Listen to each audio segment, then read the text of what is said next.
Hey girl, hey! Hey, it's your girl Jess, and if you've been following me for a while, you know that I just got engaged. You're here for my engagement video. Welcome! Hey girl! So today I want to talk about how I prepared for marriage as a single woman. I feel like to be able to tell you this, I've got to tell you a little bit about how I was in a toxic relationship for a very, very long time. Too long if you ask me. I went through a lot, mentally, physically, emotionally, and verbally. He was really toxic. If you can imagine the toll that took on me, then you could understand. After that, I decided to leave that relationship and I decided to stay single for 1 year. I was like, I'm gonna be single for 1 year. After that year trickled down to the end, I was like, you know what? I think I need to be single for 2 years. I'm gonna just do a little wraparound and I'm gonna be single for 2 years. 2 years rolled around and I was like, I think I like this. It's going well. I think I'm gonna marry myself. This is great. I don't even think I want to be married anymore. I think during that time, God was really working on me. So in the span of those 3 years, I realized that I had this great bout of depression. It was so bad that I had never experienced depression in that way. So I took FMLA and I actually went to therapy.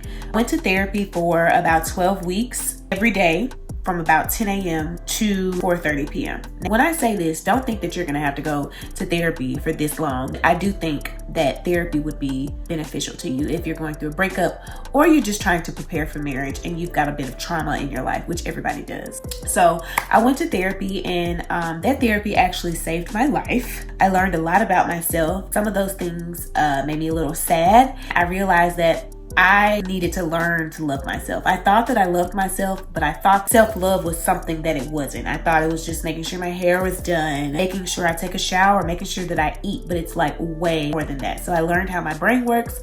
I learned a lot about myself and I learned to embark on my self-love journey, and it's truly where it started. So after therapy, continued to have a one-on-one therapist, every week or so, every 2 weeks, every 3 weeks, as needed, to continue to work on myself. I was very, very intentional about staying single because I wanted to know who I was. All I had done was be in relationships after relationship after relationship. The longest I had been single was 8 months. And that is just not enough time for you to get to know yourself. I hit 30 and I wasn't married and I was single again. And I was like, this is the pinnacle point where if I do not get myself together, I'm going to be repeating this toxic cycle with men until I'm 40 and then it's just going to be over for me. That's what I told myself. It's going to be over for me. In those 3 years, I stayed inside a lot. Whenever I did go back to work, I only went to work. I came home. I worked on my business. I'm an artist, so I worked on my business like crazy and my business skyrocketed because all I had to focus on was myself, work, and my business. Worked on the things that made me happy.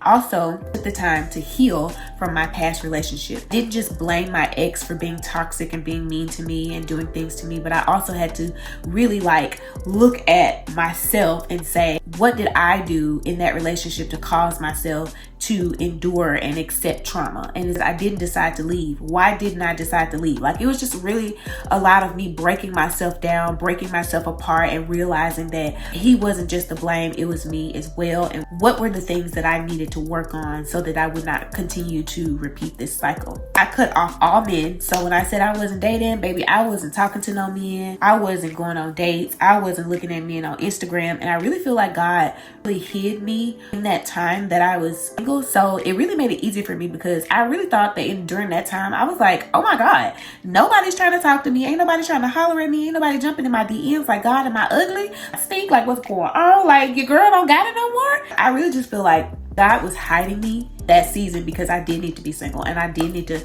commune with the Father every single day, and I did need to learn myself, and I did need to be alone, and I did need to have a dry season because of what I was going to be blessed with. And if I didn't learn those things while I was in that season, then I could have potentially missed my husband. I broke soul ties, and the way that I broke soul ties, not only with my ex, but all the exes that I had ever been with, I broke all those soul ties. And the way that I did that was fasting and praying and reading my word, and ask God to forgive me for coming in relationship with men that he never sought for me to be coming in relationship with. I had to realize that my mother had never taught me how to be a girlfriend. She always taught me how to be a wife, and I had to come to the realization that I was treating these men, they were my husband. I would get mad at these men for not providing for me, for not doing the things that I needed them to do, for not, reciprocating the energy that I was giving them. But if you really think about it, I was giving wife duties to men who didn't even deserve to be my friend, didn't even deserve to be in my presence. And then I was expecting them to reciprocate that when they weren't even on the level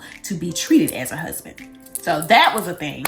During that toxic relationship that I was in, I really just kind of like was separated from my family, separated from my friends, because I was so depressed and I was so sad that I didn't want to hang out with anybody. If I wasn't hanging out with him, I didn't want to hang out with nobody else. It was just horrible. And so I had to, apologize to a lot of family for how I acted, and I had to be honest with them and tell them like what I was really going through in that relationship. So start spending more time with my family, start enjoying my friends more, and I mean really just fully enjoying the time that I had with them to spend with them in my singleness, because your singleness is like the most important part of your life. That's where you get to know yourself, you get to love yourself, you get to spend time, people, you get to do as you please, you get to spend crazy time with God because you have no obligations but yourself.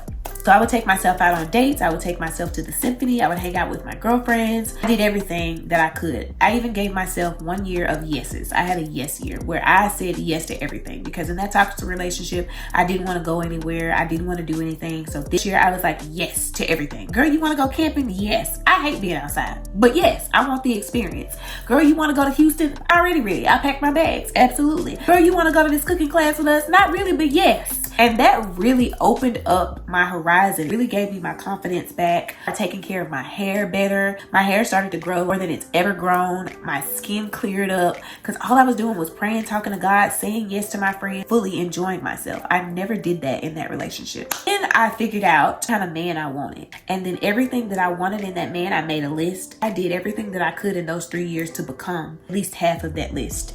I did not want to date anybody until I healed from my past, until I figured out what kind of man I didn't want, what kind of man I did want, and then I wanted to be at least half of, if not all of those things before I met him.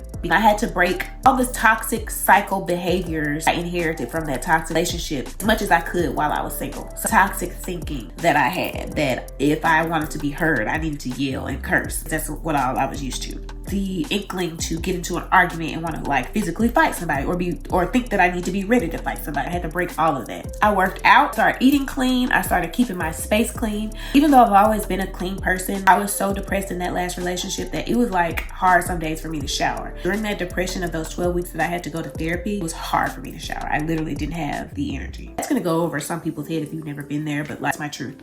I picked up these habits where I would just throw my clothes everywhere. And I'm like, why am I not organized anymore? So I on like being organized, putting things back where they go, cooking meals, becoming a wife. I noticed that I started to have hatred for my ex. When I would talk about him, it would be negative all the time because I just had never been able to speak up for myself. So I wanted everybody to know what he did to me and how he hurt me and how he lied on me. It really wasn't even about that. I started to hate him. I never hated anybody ever in my life, and I started to hate him. So God directed me to pray for him. Now, the first times I got ready to pray for him, it was more like, God, don't let him die. God bless him today. And it wasn't genuine. After a while, like I was praying for this man for months on end, okay? And I was hot about it. Like, God, you want me to do what? You want me to pray for the man? Drug me through the mud? Please. So God was like, if you don't pray for this man, you'll never get another man. And if you do get another man, you're going to run him off because you hate this man. I'm not going to be able to forgive you. I'm not going to be able to bless you because you're harboring hatred for my child. Even though he hurt you, he's still my child and I still love him just as much as I love you. I had to forgive him. Ooh, I'm about to cry. Those days, I asked God to forgive me and help me to forgive him. I would be sobbing and crying because it hurt so bad for me to want to forgive him. And after a while, God like softened my heart toward him. I remembered that he is still God's child. And at some point, I really meant it. I was praying for him in love. No evil thoughts about him. I wanted him to win. I wanted him to grow. All of these things prepared me for marriage.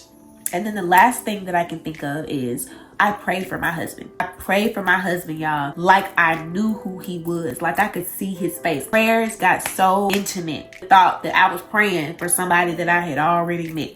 It was the weirdest thing. And then I would also ask God to help me continue to grow to where when I meet him, I will be at the level of growth that I need to be so that we could get together. Like I prayed for that man. Okay. And I asked God to make me the wife I needed to be and help me to be the mother that I needed to be. And I didn't even have no man. Yeah.